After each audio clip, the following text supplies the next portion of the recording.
welcome or welcome back to my channel. My name is Kirsten from Lacewing Fiber Co. and I'm here to talk about all of my knitting for the last 2 weeks. Yippee! So, hello, it's been a while. I do think I'm probably going to keep the every 2 week schedule going.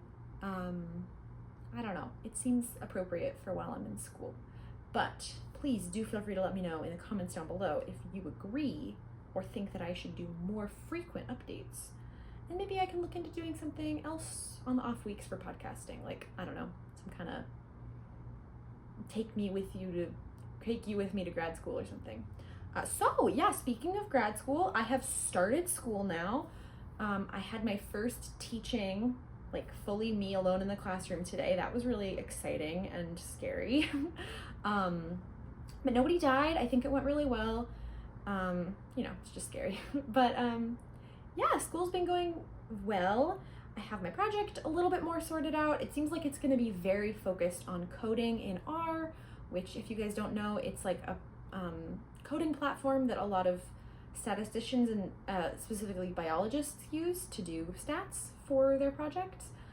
So it looks like the project is going to be focused on basically like using a model that looks at weather conditions and sees or decides whether or not Joshua trees will flower and or fruit, and take data that the NASA has created and basically predict what Joshua trees will do in the future, depending on which of like 3 or 4 pathways climate change takes, depending on whether it's like the lower emissions route, the highest emissions route, or like somewhere in between. So I'm not totally sure yet what that is going to look like.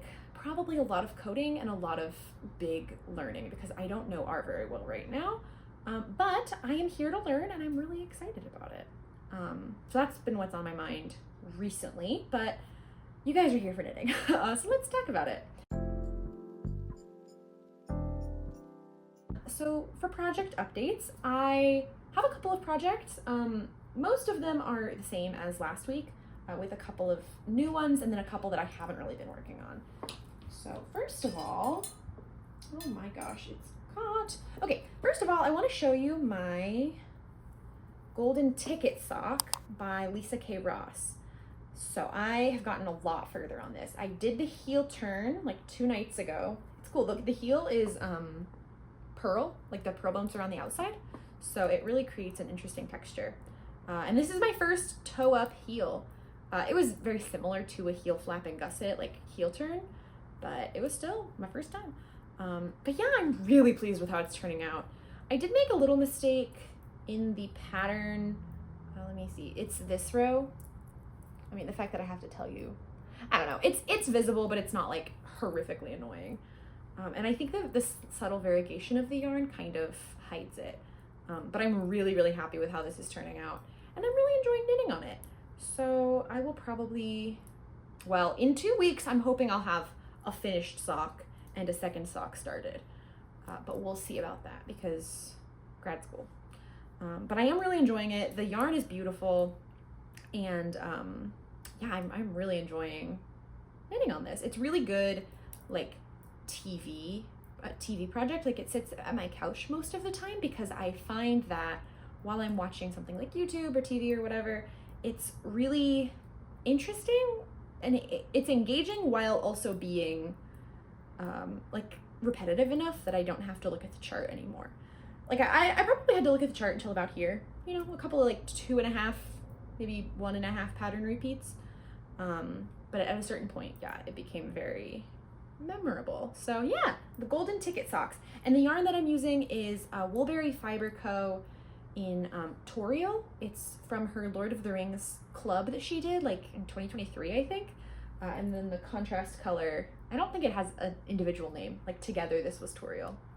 But I'm loving it. I'm really enjoying it. So yeah, it's the Golden Ticket socks. Whoa. Yeah, highly recommend this pattern too. The Lisa K. Ross just really, she knows how to write a pattern. She knows how to format a pattern PDF, that's for sure. So put this guy back. Don't want to make a ton of noise. All right, next, let's talk about my Antsy tank. So, oopsies. So this is the Antsy tank. It is a project that Meredith, the Leafhopper, is designing right now. This is actually in pre-test right now, so it's not even really in testing.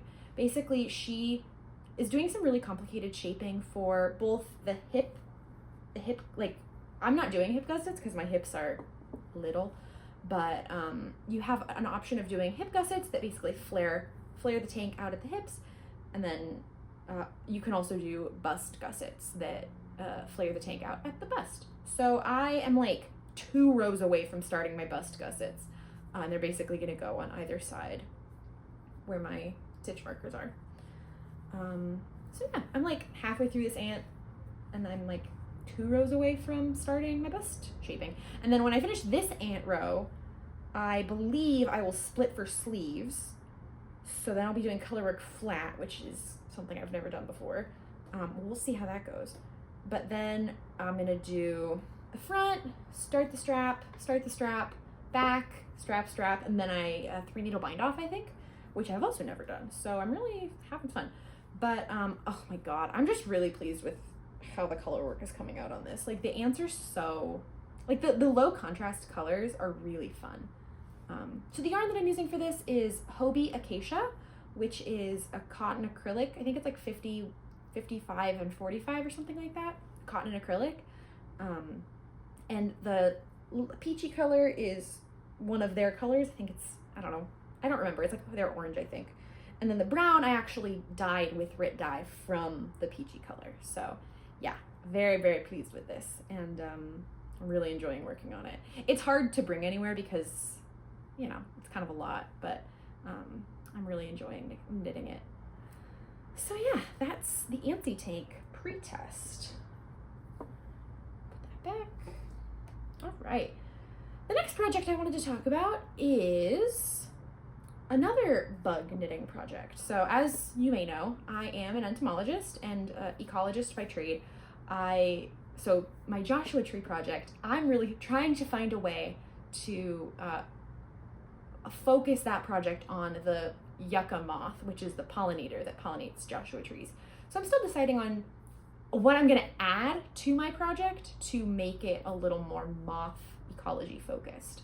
I might do some kind of like, I don't know, I'm gonna see if I can do an experimental study on the moths. We'll see if I can even get moths. They're kind of hard to find because they eclose, they do a chrysalis basically underground, like that. They live on the Joshua tree, burrow down into, well, go down to the ground, burrow underground by like a foot or so. I think probably less than a foot. And yeah, they hang out there for like a year or more. We're not really sure. Like science doesn't know. So maybe, I don't know. I'd love to work on that, but it's very complicated and it means going out to the desert a lot. And I'm not sure that that's my lifestyle anymore. We'll see. Anyways, that was a tangent. So bugs. So my next project that I've been working on is actually something I designed myself. Oh, okay. I'm going to finish this row and then I'll get back to you because this is not a very good way to show this project. All right. Hello again. So tiger beetle slipover. This is possibly a better view of it. So this is just the bottom of the tiger beetle slipover. It's going to be a bottom up, as you can probably tell, slipover. And I'm going to basically put a little tiger beetle motif on the front with cables. So I actually have, just have to reach for it. I actually have the tiger beetle motif finished. I just have to show you. This isn't a very good view. So this is the tiger beetle motif. I am really happy with it. I was testing whether I liked baubles or little I-cord, or sorry, little yarn overhauls, little like lacy yarn overhauls, better for the 6 spots because the pattern is trying to sort of emulate a 6-spotted tiger beetle. And I ended up liking the baubles best, but this bauble is way too big, so I decided to do smaller baubles. But this is a general idea of how it's gonna look. I'm really happy with it. I'm really enjoying knitting it. I haven't been like a ton in the last like couple of days just because it's hard because it's charted And again, like the ants, it's kind of complicated to bring places, but I am really enjoying working on it. And I actually did cast on, if you hold for one moment, I actually did cast on the back panel as well. So this, obviously, I'm not gonna finish this row, but this one's a lot more portable, which is nice. And it's, okay, well, it's portable, both are portable, but this one is portable in that I don't have to bring my laptop or iPad for the chart. I've just been using Knit Companion. I really like Knit Companion for chart management. So anyways, I don't have to bring anything to work on this. It's just like flat, stuck in it. But the purl side is the right side, which is kind of fun because I think, I don't know, it shows the cable best. So yeah, that's my Tiger Beetle Slipover, designed by me, in the works. And I'm knitting it in Kelborn Woolen's Mojave. So it's really a fun cotton linen yarn. So I think it'll be really wearable for me. So yeah, that's been my Tiger Beetle Slipover. Next, let's see what's next. I wanted to talk about my winter's beach cardigan. So I really got excited about cables. This is my other cable project. Oh my gosh, where's the ends? What's going on? This is my winter's beach cardigan. It's another one that I can't really bring places because it's, you know, a lot. But yeah, I'm really having fun with it. Actually, wait, I think this is the right side.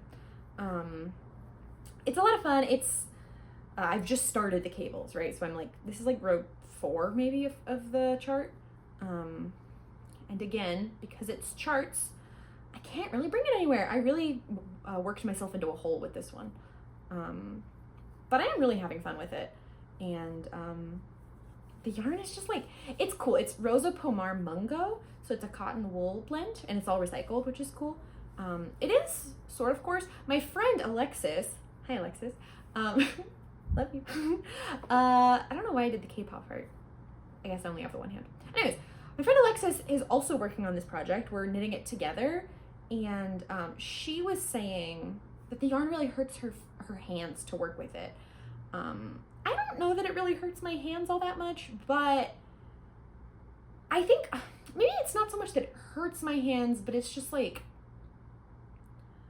it's not necessarily pleasant to work on it. Like the yarn isn't soft yet. I think it probably will become soft when I wash it, or softer.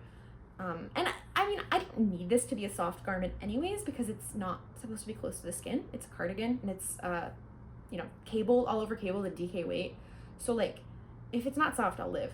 But it does mean that I'm not reaching for it quite as much. But I've also just been reaching when I want to do something charted, because I have 3 charted projects. When I want to work on something charted, I've been working on my Antsy tank because I'm really motivated on that one. Because I had a bit of a pipe dream a couple days ago. What if I finished the Antsy tank in time to wear for the first day of class? And that was clearly impossible. The first day of class was Monday, and it's now Thursday at the time of recording. So that didn't happen, but by the end of the semester, hopefully I'll have it done such that I can still wear it, like such that the weather is still warm. I'm in Southern California, so right now it's hot. It's like 90 outside right now. And actually it's just getting cool. It was really hot like a week ago. Anyways, that's the winter's beach cardigan. Yeah, I'm really pleased with it. It's a lot of fun, and I don't know. I'm excited to have more of it. Man, the 2 inches of rib, or 1.5 inches, 2.5, it's a rather large amount of ribbing. And it's really, like, as much as it was a pain in the butt to do, it is really satisfying. Like, it looks cool.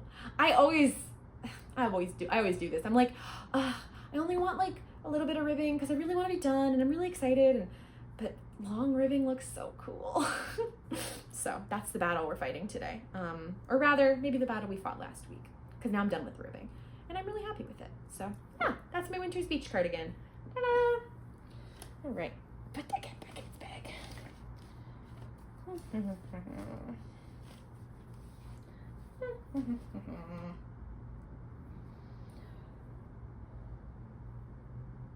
All right, so I think we only have one more project to talk about. Well, we have 2 technically.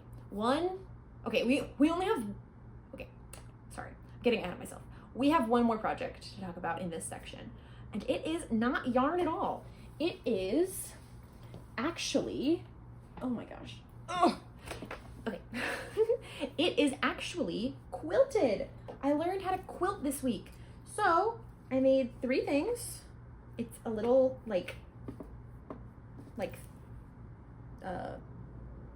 thing, like big, little, medium.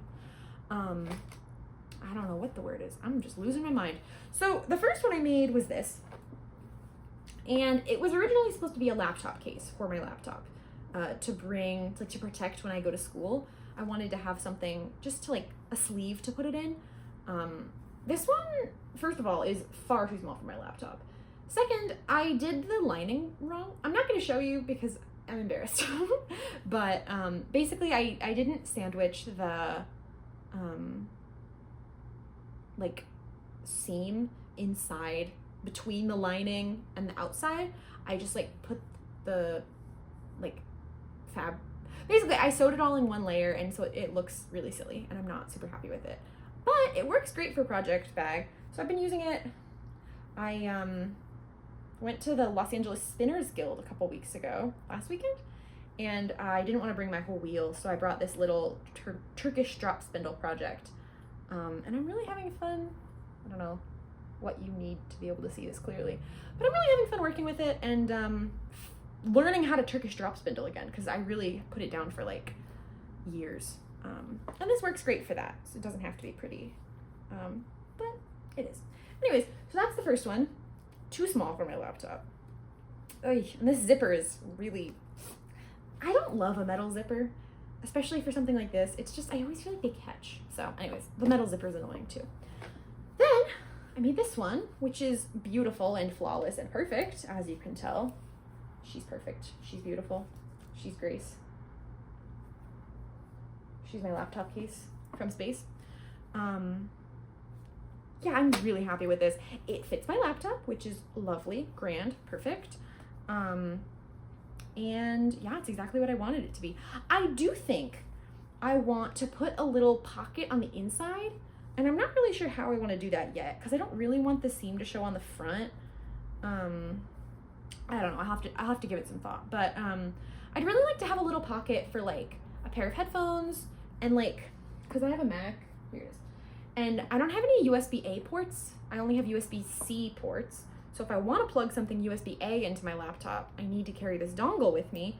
And so I've just been like leaving it in there unhoused, which is fine, but I feel like it's gonna get crushed and broken one of these days, and that would be really sad. So I think a little pocket will be perfect for keeping that safe. And then I can put other stuff in there too, like, I don't know, a little lens wipe, something like that.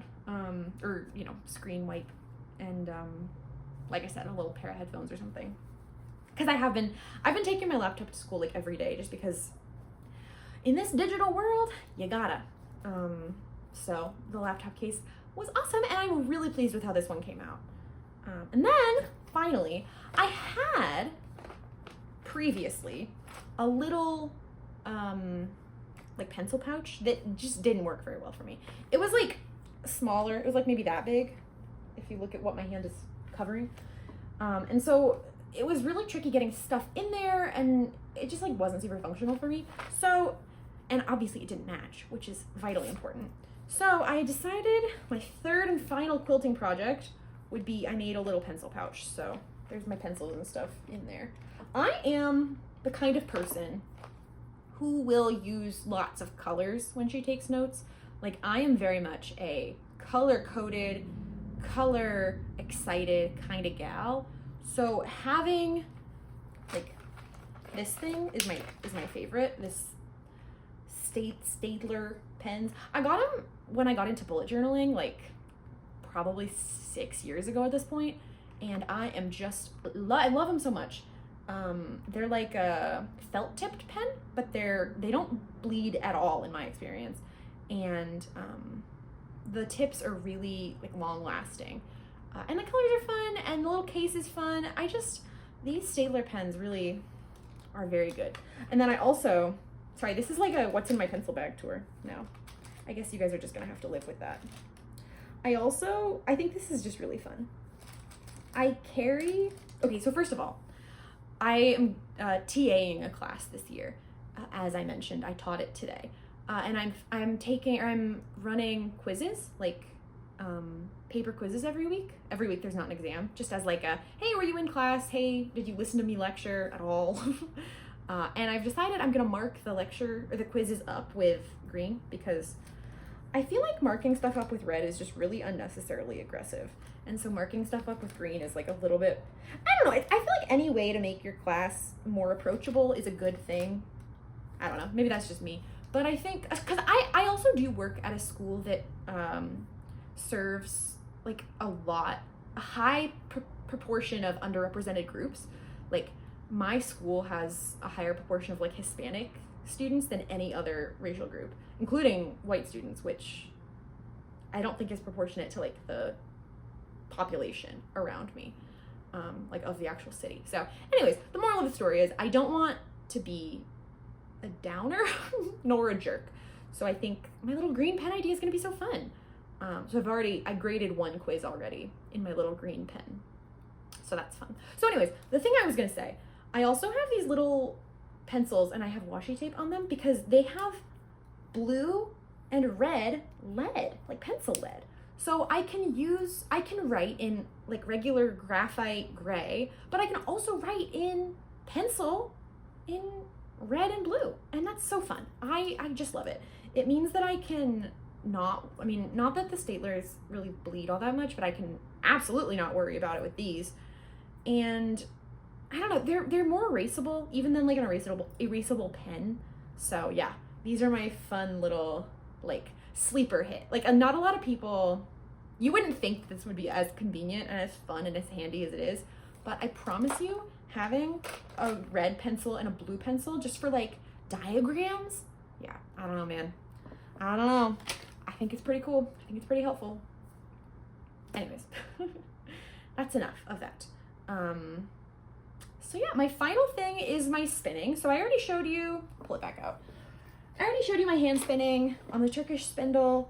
I'm just having fun, right? I have like 800 ounces. I have like 800 ounces of this gray, Corriedale, I think it is, from the Woolery. It's undyed. It's very, it's just like very workhorse yarny. Like it's really spinning up well. And I've spun one little bundle on my Turkish spindle. I probably could have gone further, but this feels like such a newbie problem. I got to like this point in my fiber and I just like couldn't get anything to attach and stay attached. Like it was just constantly snapping. And I was like, well, forget this. I'm just gonna put it in a bundle and take it off my spindle and call it a day. So I made this little bundle and I did really have fun. This was basically, I was able to do it basically throughout the course of that meeting, the LA Spinners, Greater Los Angeles County Spinners Guild meeting. So it was really a productive meeting for me. And yeah, like I said, I hadn't really drop spindle spun in a long time. So it was cool to get back into that. And then second, I have my wheel. This is the fiber I'm spinning. She's actually attached to my wheel right now. This is the same project I was working on before. I didn't spin on my wheel a ton the last 2 weeks. I've got like, I don't know, a little less than half a bobbin, like total on there. And yeah, I'm just taking it slow, having fun. I actually like pulled a muscle, I think, in my right shin, I think on Monday, like on the first day of classes, because there's a lot of stairs and I hate to say this, but I am not the most athletically proficient person. So as I was doing all my stairs on Monday, I think I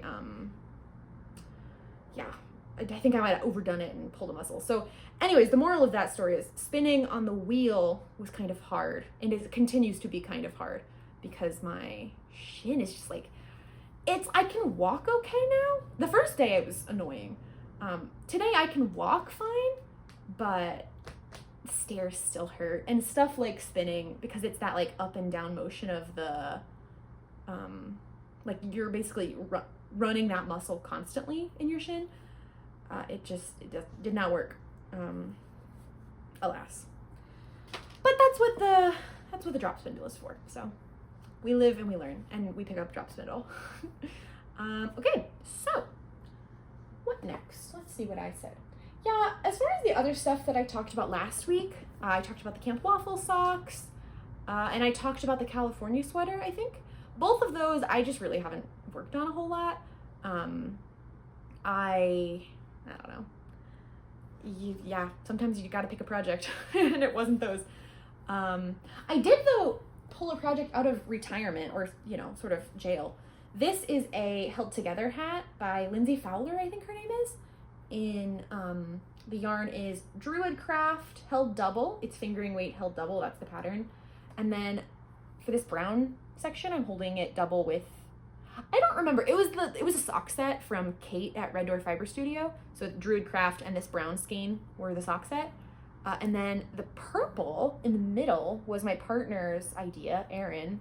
Thanks, Aaron. And it is Curse from Red Door Fiber Studios. So this is really a Red Door Fiber Studios hat.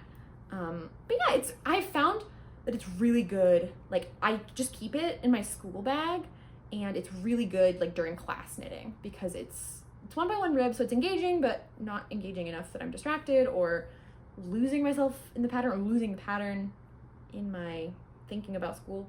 So yeah, and I have another one of these hats, and I wear it. It's like my favorite hat, so I'm really excited to have another one. I don't know if I'm gonna keep it or give it away, but I do love this pattern. And eventually it'll be worn flipped up like that, so it's really kind of fun. I think I have to get to like 9 or 10 inches from the bottom, so we have a lot to go, but it's good because that means that there's a lot of uninterrupted knitting time for me for during classes. And having this means that I'm not tempted to bring like 20 other projects, because I'm like, well, at least I have the hat. Like, I'm not going to be without a project, because I have the hat. So, yeah. That's the Held Together hat, which is, it's not new. I think I cast it on maybe in like May or April. But I just recently pulled it back out of hibernation. So that's that on that. Yeah, and then I think that actually does it for project. Finally. 2 weeks, man, you got a lot of stuff happens. So now let's transition into reading diaries. I don't know what to call it. My book nook. Kirsten's book nook. That's kind of cute. So I talked about this book last time, The Honey Witch. I had read like 3 or 4 pages of it, and I was like, oh yeah, I'm excited to read more. So like a day after I recorded the podcast, I read a little bit more, and I was like, okay, I think I hate this. And I did DNF it. I think I'm gonna get rid of it. So I just, the way that it's written, like the style just like did not jive with my brain. I just wasn't enjoying it. I was annoyed by like everything. And like the main character, I think she's a kid. Like I think she's 16 or something. She really acts it. And if she's not 16, then get it together, because damn, she acted it. Yeah, it's just very, it's like one of those cozy books where it's cozy because it's boring, not because it's like actually calming or like good. I don't know how into cozy books you guys are, but yeah, this one didn't hit it for me. So she's unfortunately, I think, going into the little free library. So I decided when I put down The Honey Witch, I was like, okay, I need to find a new book to read.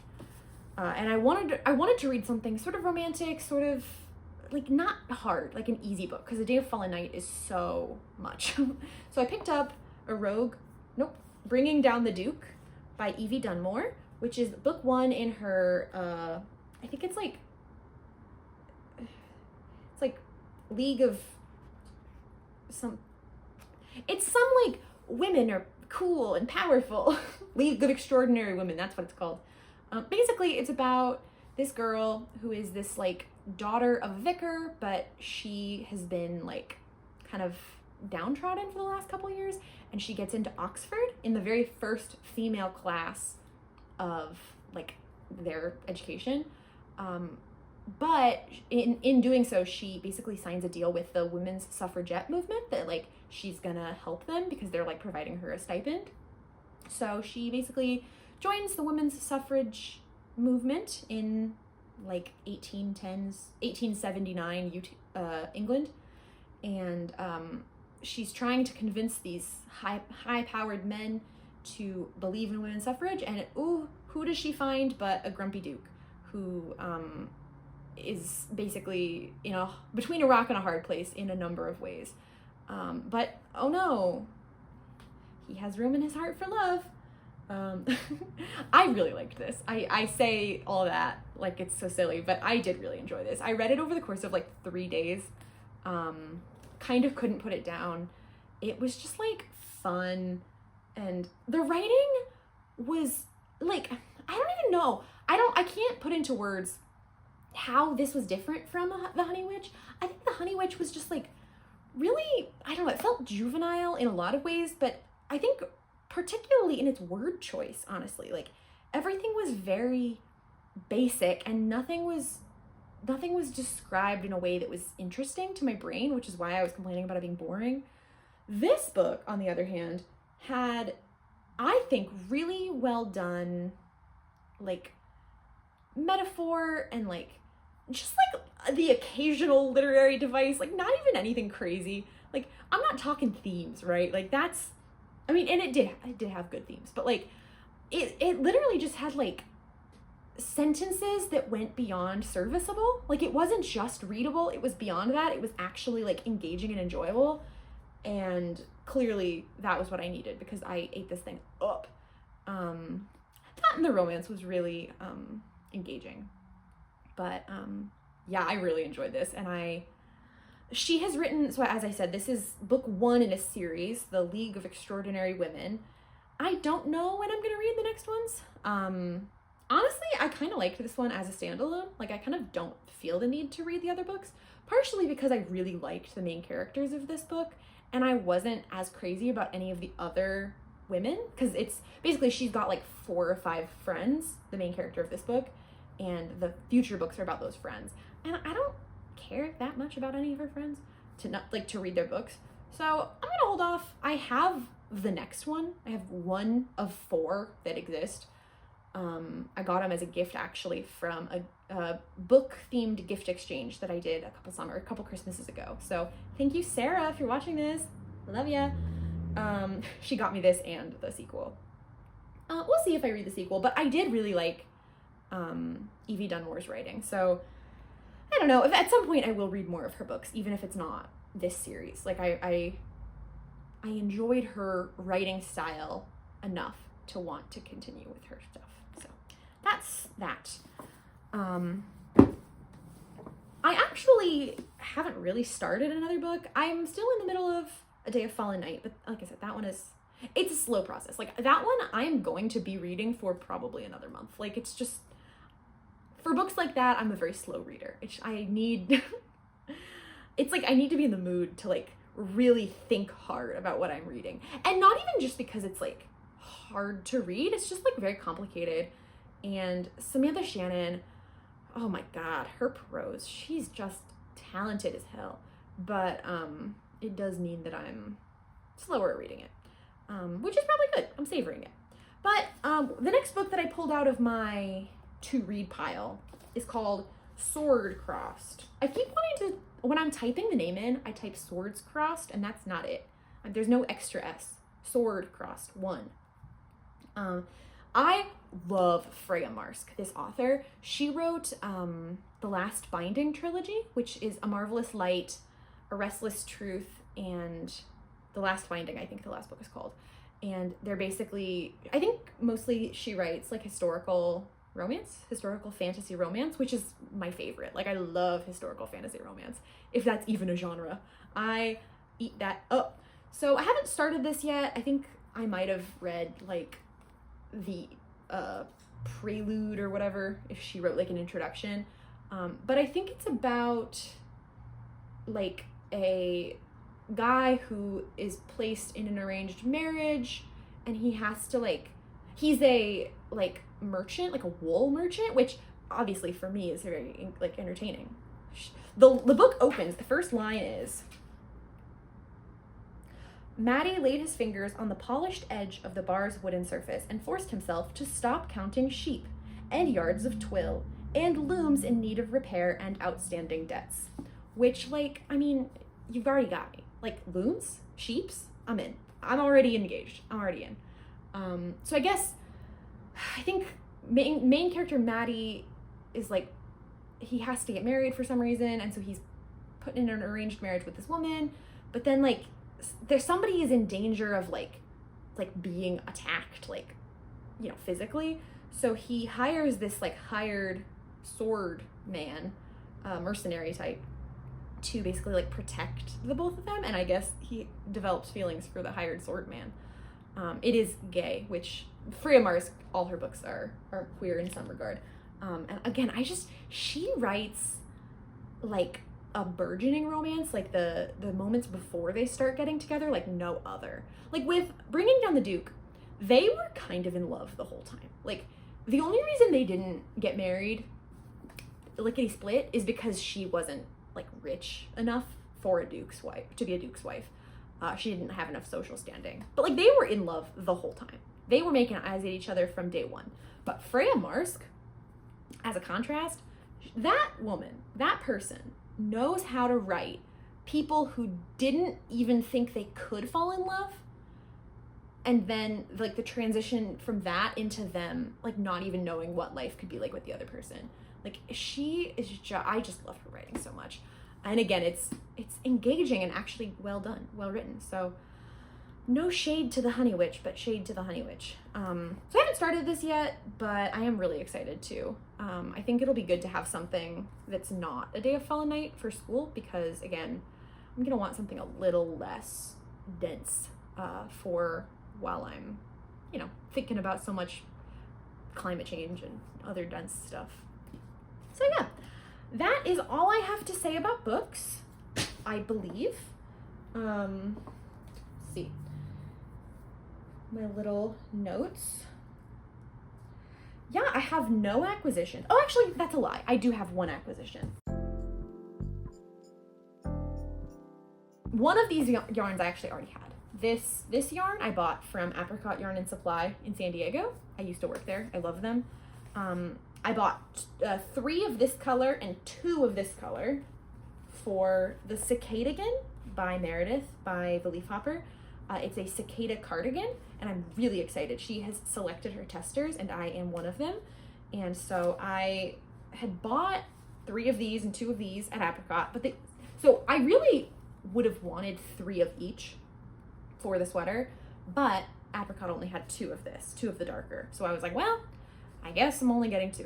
But then Meredith sent us a discount code that she had with Kelborn Woolens. This is Germantown DK by Kelborn Woolens.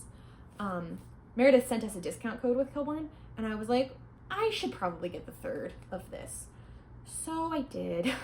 So now I have 3 of this color, which is Sage, which is appropriate because my cat's called Sage. So Sage, and then this one is Jade, and they're gonna be Colorwork cicadas. So I'm really excited about that. So only one of them's an acquisition, but I did acquire it in the last 2 weeks. So I think it came like 2 days ago. So yeah. And in terms of project plans, this is really the only one that I have is the Cardigan. I'm really hoping to finish the Antsy tank before I start the Cardigan. So we'll see if I can get that done, but I'd really like to be done with that before I start my next color work. So we'll see, but yeah, cross your fingers. Yeah, and like I said, I'm really excited to work with Germantown. It's kind of like a rustic American wool, and I think it'll be really, you know, it'll feel good to work with it. Like, it's very, I think it'll be good for color work. Put that on the ground. Yeah, so I think that's all I have for you. No other acquisitions, no other project plans, and yeah, I already did my little grad school talk. So yeah, I guess that's the end of me for today. Thank you guys so much for watching. If you watched to the end, let me know what books you're reading right now. and why I should read it. Because clearly I'm not reading anything. I mean, I am reading one thing, but I'm kind of in between books. So, you know, maybe you can convince me to read your thing before I start Swords Crossed. See? Swords. Sword Crossed. Singular. But yeah, otherwise, it was so lovely chatting with you, and yeah, see you guys in 2 weeks. Bye-bye!